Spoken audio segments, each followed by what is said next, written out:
Edmontosaurus, the giant duck from the Cretaceous period.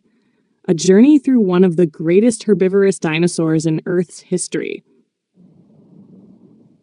Era of existence. The story begins 70 million years ago, around 70 to 66 million years ago, during the Late Cretaceous period, when dinosaurs still ruled every land. There existed a particularly remarkable dinosaur. It didn't have the razor-sharp jaws of the T-Rex or the spiked clubbed tail of the Ankylosaurus, but it possessed something no other creature had: a giant duck-like bill and a highly social way of life rarely seen in that era. That dinosaur was the Edmontosaurus, the famous duck-billed dinosaur, named after the city of Edmonton in Canada, where its first fossils were discovered.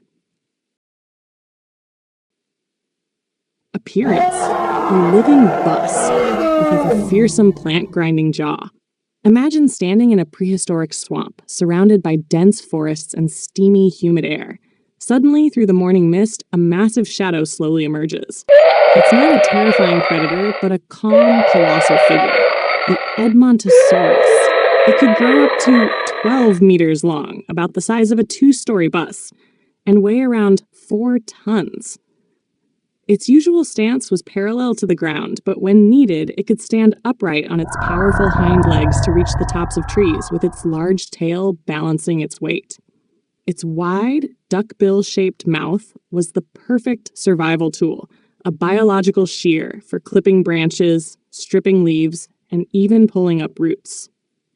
Even more fascinating, inside its mouth were hundreds of small teeth, arranged in rows and constantly replaced throughout its life. These teeth worked like a gigantic vegetable grinder, helping the dinosaur process dozens of kilograms of plant matter daily. Habitat: ancient swamplands of prehistoric North America. Edmontosaurus lived in what is now western North America, in a vast floodplain filled with rivers and lush forests, from Alberta, Canada to Montana and South Dakota in the U.S. During the Late Cretaceous, these lands were seasonally flooded and teeming with plant life, an ideal buffet for this giant herbivore. They lived in large herds, sometimes numbering in the hundreds, much like modern-day antelope or elephants. This social structure was a key to survival in a world full of danger. Predators like Tyrannosaurus rex and Dakotaraptor lurked nearby. A lone Edmontosaurus could be prey, but an entire herd moving together became a living fortress. No predator dared to charge head-on. Behavior: silent yet intelligent. Though they lacked claws or speed, Edmontosaurus stood out for its intelligence and herd communication. Paleontologists believe they used deep, resonant sounds, possibly produced through throat sacs or air chambers, to warn of danger or call to each other through dense forest. Picture this. In a misty meadow at dawn, you hear a deep, echoing bellow like a distant horn.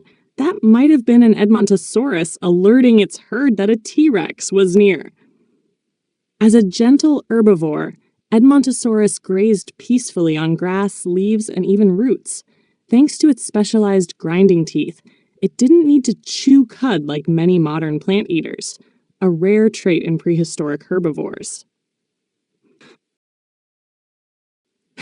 Fascinating facts and unanswered mysteries. One of the most famous dinosaur fossils in the world is the mummified Edmontosaurus, discovered with skin, tendons, and even some muscle tissue preserved. This is extremely rare, as soft tissues usually decompose.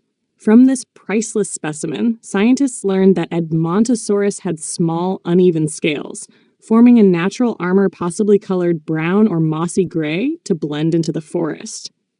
Some researchers even speculate that it may have had a fleshy crest on its head, like a rooster, to attract mates or assert dominance within the herd. Other fossils suggest they could migrate hundreds of kilometers seasonally in search of fresh vegetation, much like today's wildebeests or caribou. Why did it go extinct? The tragedy of an entire era. Despite being well-adapted, numerous, and socially intelligent, Edmontosaurus couldn't survive the mass extinction event that ended the Cretaceous period. Around 66 million years ago, a massive asteroid struck Earth near the Yucatan Peninsula in modern-day Mexico, triggering firestorms, global darkness, and sudden climate shifts. Plants began dying off rapidly, leaving no food for herbivores like Edmontosaurus. And when the herbivores fell, the entire food chain collapsed. Thus ended the reign of the giants. Conclusion: the gentle giant of prehistory. Edmontosaurus wasn't the most fearsome dinosaur, nor the most flamboyant like Triceratops or Stegosaurus, but its gentle nature, social behavior, unique appearance, and well-preserved fossils have made it a true icon of paleontology. If you ever hear a deep horn-like sound echoing across a foggy plain, imagine it's the ancient call of Edmontosaurus, the giant duck of the Cretaceous, who still leaves its mark on our world millions of years later.